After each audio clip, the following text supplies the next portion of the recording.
بسم اللہ الرحمن الرحیم۔ بندے کا ذکر استغفار کس وقت جو ہے وہ قبول نہیں ہوتا، کس وقت جو ہے وہ ثمرات نہیں لے کر آتا، بینیفٹ نہیں لے کر آتا، فائدے نہیں پہنچاتا۔ آپ صلی اللہ علیہ وسلم کی ایک حدیث ہے، ایک فرمان ہے، وہ میں آپ کے سامنے رکھتا ہوں۔ اس سے ہمیں اندازہ ہو جائے گا، ہمارے ساتھی جتنے بھی ہیں ذکر استغفار کرنے والے، انہیں بھی اندازہ ہو جائے گا کہ واقعی یہ عمل ہے جس کی وجہ سے ہمارا ذکر استغفار قبول نہیں ہو رہا۔ اگر سمجھ آ جائے کسی کو تو فوراً اس چیز سے اپنے آپ کو بچائیں تاکہ ہمارا ذکر استغفار جو ہے وہ قبول ہو، ذکر استغفار قبول ہو۔ اور جس مقصد کے لیے، جس بینیفٹ کے لیے، جس فائدے کے لیے ہم کر رہے ہیں، جس منزل کے لیے، جس ویژن کے لیے ہم کر رہے ہیں، ہمیں وہ ہماری منزل اور ہمارا مقصد حاصل ہو جائے۔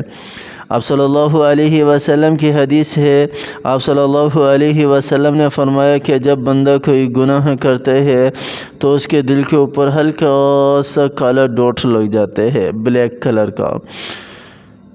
پھر اگر وہ گناہ کرتا رہتا ہے تو وہ ڈاٹ بڑا ہوتا اس کے پورے دل کو گھیر لیتا ہے،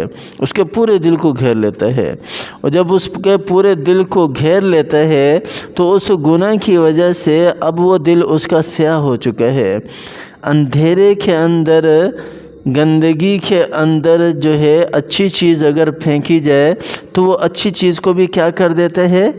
گندا کر دیتا ہے۔ ایسی ہے نا چچا، اگر گندگی کے اندر کسی ہیرے کو پھینکا جائے، اچھی چیز کو پھینکا جائے تو وہ کیا کر دیتا ہے؟ اس کو بھی گندا کر دیتا ہے۔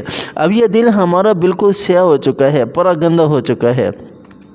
ہم جتنی بھی کوشش کر لیں ہم اس کو صاف نہیں کر سکتے، لیکن آپ صلی اللہ علیہ وسلم کی حدیث ہمیں ملتی ہے، اس کو صاف کرنے کا طریقہ ہمیں ملتا ہے، اور وہ بھی استغفار کے ذریعے سے ہے۔ اللہ تعالیٰ کے سامنے ایک مرتبہ رج کے رو لیں، دل بھر کے اللہ تعالیٰ کے سامنے گڑ گڑا کے، آنسو بہا کر، تنہائی کے اندر دل کھول کے اس کے سامنے روئیں، گڑ گڑائیں، اور اللہ تعالیٰ سے معافی مانگیں، استغفار کریں۔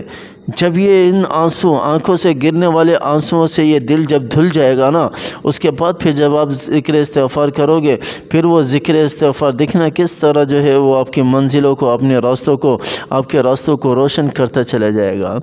اللہ تعالیٰ کی ذات ہمیں سمجھ عطا فرمائے، اللہ تعالیٰ ہمیں اس طرح ذکر استغفار کرنے کی توفیق عطا فرمائے۔ گناہوں سے بچیں، گناہ جو ہے یہ ذکر استغفار کے ثمرات اور فائدوں کو روک دیتے ہیں۔ اللہ کی ذات مجھے بھی اور آپ کو بھی سمجھ عطا فرمائے، اللہ تعالیٰ ہمیں عمل کرنے کی توفیق عطا فرمائے۔ آمین ثم آمین، وآخر دعوانا ان الحمد للہ رب العالمین۔